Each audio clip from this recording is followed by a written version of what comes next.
Welcome to this week's Gear Change episode of the Drivetime podcast. I'm joined again in the studio by Paul Hilton, who's head of retail at JATO Dynamics. Stay tuned. We've got some great 2026 predictions and also a really fun Drivetime podcast playlist recommendations. So stay tuned for that. So what was really interesting about the episode we recorded for the last week was we look at what were the key winners and losers in 2025, big trends, markets that were kind of emerging, and then the EV hybrid, kind of where we've seen that kind of shift. So I think it'd be really good just to pick up some of those key highlights from the main episode. For anyone that hasn't listened yet, please tune back in because it was well worth listening to. But yeah, we talked about markets that were emerging. So just kind of pick up those, I suppose, the three winners, or kind of winners and not three, but winners and losers from 2025. Yeah, I think we touched on South America growth in 2025. I mean, all markets grew overall in terms of vehicle sales, but they outperformed their kind of growth expectations. Domestic China market grew significantly, and India has had a very, very buoyant 2025 in terms of new vehicle registrations and a electrification beginning to take hold in some of the bigger Indian cities where the electrification would work, of course, rather than in less of the rural areas. And then in Europe, I mean, the UK still had a very good year. I think we touched on that kind of, getting back to pre-COVID levels in terms of total vehicle sales.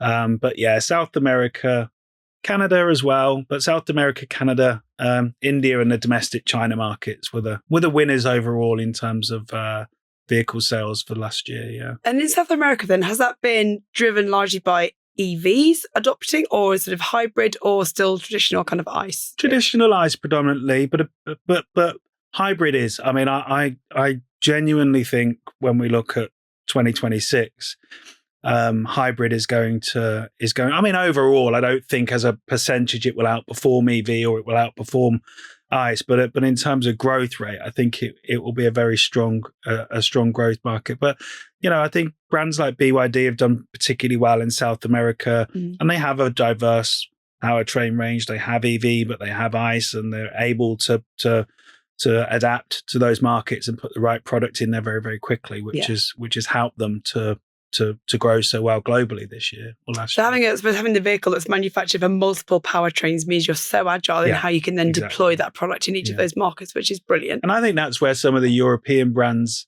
maybe had their fingers burnt a little bit over the last few years, isn't that kind of expectation to move to EV, whereas other brands have not maybe had that challenge, like BYD as they emerge haven't had the same challenge.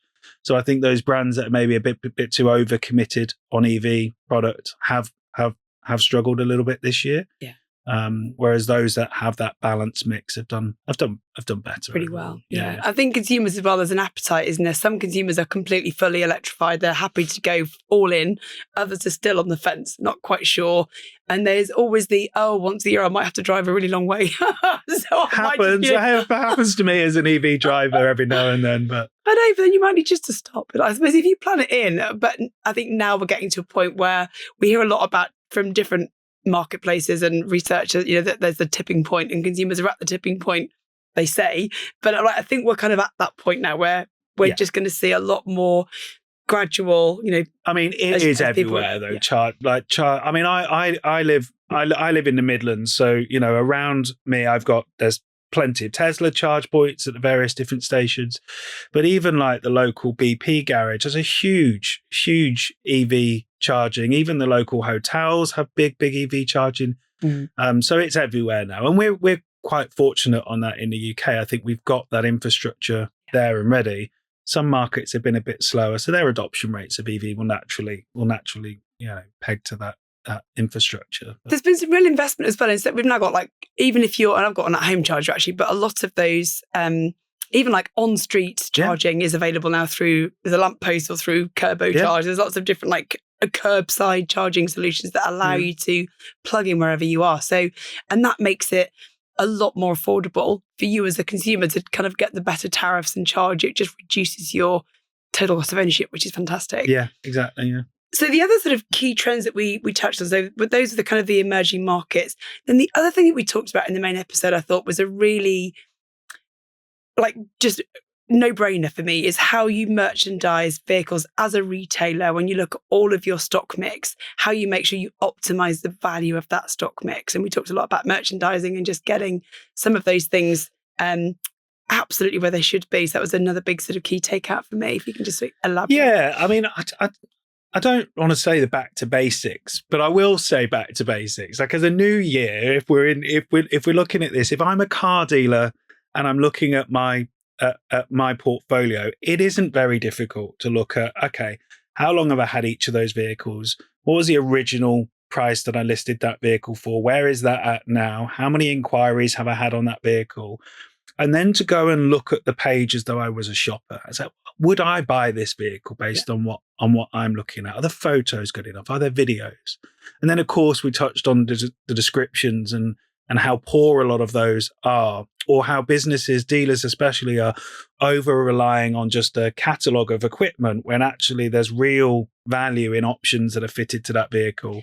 Yes. It might have upgrades that you're not calling out. It might have, £2,000-3,000 worth of enhanced wheels, and you're still not advertising them, inboard equipment, whatever it might be. So I really would challenge dealers this year to look at merchandising, like we say, not advertising, but merchandising it. So on your own website, as well as how it's listed, because if you get it right on your own website, often the listing will just take the data straight from your vehicle listing. Yeah, but if you're listing on Auto Trader, they're doing some great work on merchandising within their platform. You can see some of the advantages they've now built into, or rare features as they're calling it, in certain pockets. Like they're doing that because they want to drive that inquiry. But you own your own website. You are responsible for your own house. So, look at the way those vehicles are being advertised and merchandised through your own website. And don't see that as secondary, because we could go through all of the stats in terms of where dealers get their traffic from, but every dealer has their own website. Of course, days, yeah, right? absolutely, and right. It is a very important thing. It gets thousands upon thousands of hits a month as a minimum. Millions for some of the big dealer groups. So, merchandising those pages is really important, and it is your responsibility. And I just think a lot of dealer groups maybe haven't taken that 2 steps back to look at that. Yeah. They focus on, does my homepage look nice? Are the banners up to date? But take a step back and look at kind of how we're merchandising those vehicles. We in e-commerce talk about your SKUs. So how do your SKUs perform? I think that's the thing as well. We always knew Boxing Day is a massive day for traffic on Auto Trader. Always. And it's like, why? Because people are bored, they've done the family thing, I'm not going to go and look at a car. So I'm sure Boxing Day is big for Rightmove as well, because you're like, oh God, I need a bigger house or a smaller house. I'm on Rightmove every day. I love it. Yeah, it's my guilty pleasure. I'm not going to lie. I'm always looking at where can I live now and how much is it? How much is that? I love the thing when you go to an area and you're just going to go, just for grins, how much your house is in this area. Yeah. My son was looking at going to uni at BIM in Chelsea, and I was like, oh, I wonder how much it costs to live here. Millions and millions of pounds. Like, yeah, we're not living here. So I couldn't afford it. So I think that's another thing is over Christmas, do your homework. Take some time as well to reflect on how much money could you have made if you'd have optimized. Yeah. You talked about spec adjusted pricing in the last episode, which I thought was a really good thing. Have you adjusted your pricing for those optional extras that might have been fitted when the vehicle was new? So you've got the bigger wheels, and are they being listed correctly, or have you got the extra spec featured on the vehicle? Well, and if you have, look, if your price already reflects what that car has, then are you promoting those features? Talk about it. And if you haven't, then are you leaving money on the table? Because then you potentially you've got a vehicle that you might be selling for £30,000 that you should maybe be selling for £32,000 and describing those additional features. And it won't take you long to test that out over 2 or 3 months on some product and see where those margin efficiencies can come, because they all add up. Over 12 months, thousands of cars sold, those margin efficiencies will make a big difference to bottom line performance of any dealer group. Absolutely. So thinking about 2026 then, because it's always useful to kind of think, what's the crystal ball sort of telling us? What are you excited about in 2026? Any particular markets that you're looking at? Oh, I wonder what's going to happen there? Or No, I think, in market, I mean, the US, I think it'd be interesting to see how they perform in 2026. From a kind of overall kind of sales performance perspective, I think the US will be an interesting market to watch. I know we talked in the last episode about some of the collaborations with brands and Disney and how that can start to play out. And it'll be interesting to see how that works on some of the new product being launched in the US. But yeah, we're very excited. We work in so many countries around the world, so it's great to experience the different dynamics of different markets. We've got a lot going on in South America as well at the moment. We're growing quite a lot there. But India, I think, is the main country to watch next year. I think there's a lot of growth opportunity there. The economy overall is growing at a very fast rate. The adoption of electric vehicles. So it will be an interesting country to watch in terms of overall performance for next year. So you mentioned obviously you're forecasting growth. So what sort of growth trajectory are we expecting in India next year, or what should OEMs be thinking about in terms of product mix? Well, there's homegrown brands that do exceptionally well in India. Like Maruti Suzuki is a very, very dominant brand in India. I think it's around 40%. You could quote me, but I think it's about 40% of all vehicles sold in India are from one brand. So no one brand has that type of dominance in any European market, for example. But even when you get into kind of 10 to 15 to 20 in terms of brand sales, there's still a huge volume because it's such a massive country, and there's obviously so many vehicles being sold there. So I think that there's Chinese brands are growing significantly in India, so I don't expect that to change. Interesting to see how brands like BYD and Amodo and Chery do in terms of the Indian market.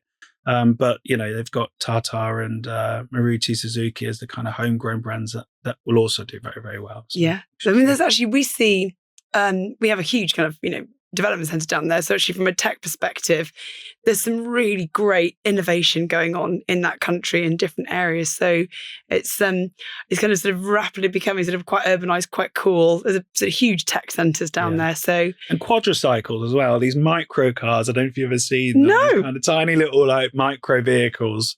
That seems to be quite a growing segment there. We've just started doing some research on that type of product for the Indian market. So I don't know. Think of it like bigger than a go-kart, but smaller than a vehicle. You'll have a look now, I'm sure. I'm going to have a look. I am going to have a look. Amazing. And then for you, just in terms of innovation, Paul, what are you kind of looking forward to? Anything that you can, from the work that you're doing, that excites you over the next couple of years that you think, I'm going to be looking at that, or this is one to watch? Yeah, I think because we're a data business, right? I mean, we provide the data and the insights to businesses that build applications and tools with our data, right? So we're obviously very close to that side of it, but we are solutionizing that, I guess, more within JATO. So big thing, I mean, we talked about merchandising to support that for dealers and OEMs.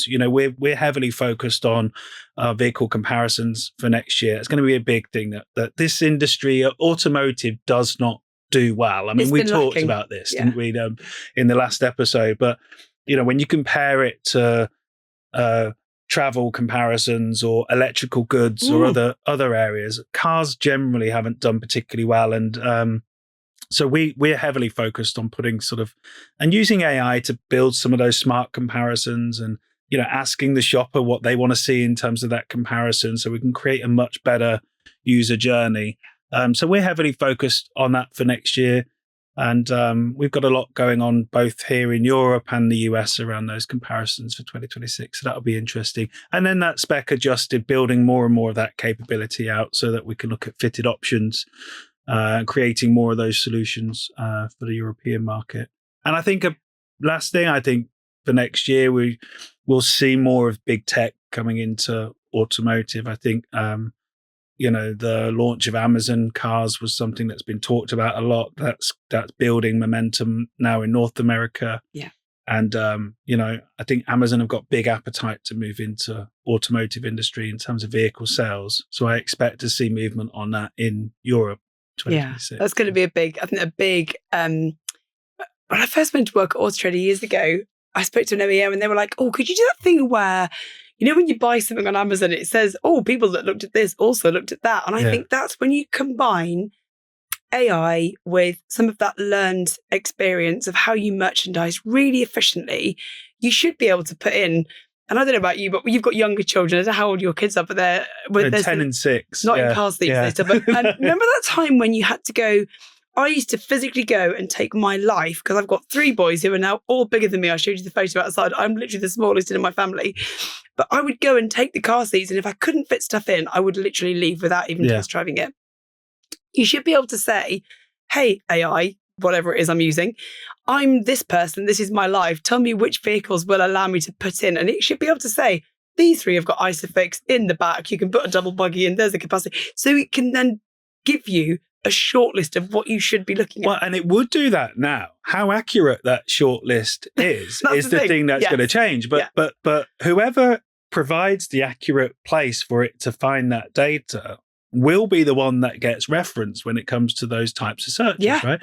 So the AI is obviously trained at going out and finding all of that information and putting those options together. But the minute you then said, great, show me 5 of these within a 10-mile radius of my house. That's when it can't. That's where the dealer websites will really start to come into their own. Yes. So, you know, you've got the brands that need to focus on some of that. You've got the marketplaces like Auto Trader that clearly want to own that, you know, because there is a big risk. Marketplaces are probably, and not just automotive, Rightmove as well. We talked about that. They are exposed to AI really, you know, and it's whether they kind of support it and provide those AI tools with their data, or they try and hold back and become that dominant portal. But consumers will search. I mean, especially my kids. I mean, my kids will just voice search whenever they're using an electronic device. So if you think, you know, I might be 42 years old and I'll still type text, but, you know, nobody's going to be doing that. I think I still do that. I'm older than you. But we do have, they swear at the device in the corner of the room if she gets it wrong. No, idiot. Like Alexa doesn't know a thing. So often they'll kind of ask for a random artist and doesn't know, goes, now playing. And they go, no, not that one. So they get quite animated. It's hilarious. So I think that's going to be a big shift, isn't it? It's how we start to use, how we connect the dots up from, here's my life, and it knows your life because it's got a whole long tail conversation with you going on about everything. And it can then populate that. The other thing for me, Paul, as you're talking, I'm thinking, can it tell me what the best insurance quote will be? What the blah, blah, blah, blah, blah. So actually it should be able to connect for your kids when they're looking for something, an affordable, safe, never been in an accident, best insurance for them to then buy. So I think that's... But even for a dealer today, I mean, I'm not saying go and school yourself up on everything AI, and because there's so much going on, but you know, all we're talking about here is getting yourself in a position where you are capable, your website or your business is capable of being referenced by an AI agent. Because absolutely. Even my wife's, this is funny actually, because my wife works in veterinary industries, providing websites and e-commerce and marketing solutions to vets. First question she always asks is, how did you hear about us? And the vet said, I asked ChatGPT, who's the best website provider for vets? Who's the most cost-effective website provider? And ChatGPT referenced them. So if somebody says, who's the best car dealer, or who's got the best product or best reviews, or can I find this car locally? You can't change that, but you can aid that by being a good operator, right? And that's what I think we're talking about here, is that merchandising is just about putting yourself in the best place when these tools are putting their indexing together, you know? Yeah, interesting. Right, so we always have a tradition on the podcast, on the Gear Change episode, to ask every guest about their road trip. Now, obviously, you're all over the world, so you may have been on this road trip, or it may be one you want to go on, but is there a dream road trip destination that you've either been on or that is on your bucket list? You see, I have been fortunate to travel quite a bit, but often for work, and that's not really a road trip other than driving from an airport to a meeting. But extend it. Iceland is right up there for me. I would love to go to northern part of Iceland as a road trip, but I think the one would probably be Canada. I'd love to go and drive around Canada, and I've never been. I've actually never been to Canada. No. I know. You're looking at me like, how have you never been? No. Well, I think because we have a really big business, so I spend quite quite a bit of time there. I'm very fortunate that we work a lot with the Toronto, kind of the OEMs are based in Toronto, and I get involved with quite a few of the teams there. So yeah, go to the Toronto International Auto Show in February, get yourself booked out and go there. And there's some really interesting stuff coming out of Canada, I think. They've been very agile and innovative, given their kind of close neighbour is maybe been not as friendly this year. But it means that then you go, oh, okay, fine, we'll just kind of crack on and do our own thing. So they've been really, really quick to respond to quite a few things. But Canada, some of our teams went out to Western Canada. I haven't been out there, but that looked stunning. Yeah. So yeah, book your road trip and go do that. In the spring, maybe. Definitely don't do winter. Trip. It's too cold. It's like we've got on the Teams channel now. It's like, oh, it's -26 this weekend. I'm like, what? Yeah. So yeah, it's. I mean, our offices in the US are in Detroit, so you can literally. You're really close to the border. Well, you can see there's just a bridge that separates Detroit from Canada. Ontario, yeah. Yeah. And Detroit is north of Canada. Actually, that's the kind of one. The border does a bit of this, doesn't it? Because just the shape of it. Yeah. So Detroit you go south to go to Canada, strangely, from Detroit, which is something somebody you told me. You should do the trip next time you go. Do it. I will. 100%. I will. Yeah. And then when you're doing that road trip then, Paul, what's going to be your sort of road trip song? We ask every guest. It's easy. It's David Bowie and Let's Dance. It's the only one song. It's the best song in the world, actually. Okay. Yeah. So long as you've got that playing, maybe put a bit of Killers on after that. And oh, nice. Kings of Leon. Are We Human? I think Killers is a great track. Yeah. That was my son's favourite track. But Let's Dance is going on the playlist. Oh, fantastic. I'll add it to the playlist. And then next year when we get back together again, we had a playlist. I'll be on the dance floor then. Bit of a party in the studio. It's really good fun. So yeah, I want to see that. Oh no, I've said it now. I can't not. Paul Hilton, thank you so much for your gear change episode. That was brilliant. Thanks for having me. And good luck. And I think you're going off to Vegas probably early in the new year. The NADA, it's the start of February. So lots going on over in the US. So it's always great to catch up and see what's happening over there. So yeah, looking forward to it. Hopefully we'll hear all about that when you come back. Yes. So yeah, take care, travel safe, and have a good Christmas. You too. Bye. Thanks again to Paul Hilton from JATO Dynamics for staying with me for this week's Gear Change episode. If you are joining us on YouTube, don't forget to give us a like, subscribe and follow. You'll never miss an episode of the Drivetime podcast. And if you are tuning in to us over Christmas, New Year, happy holidays from all of us on the Drivetime podcast and wishing you the very best 2026.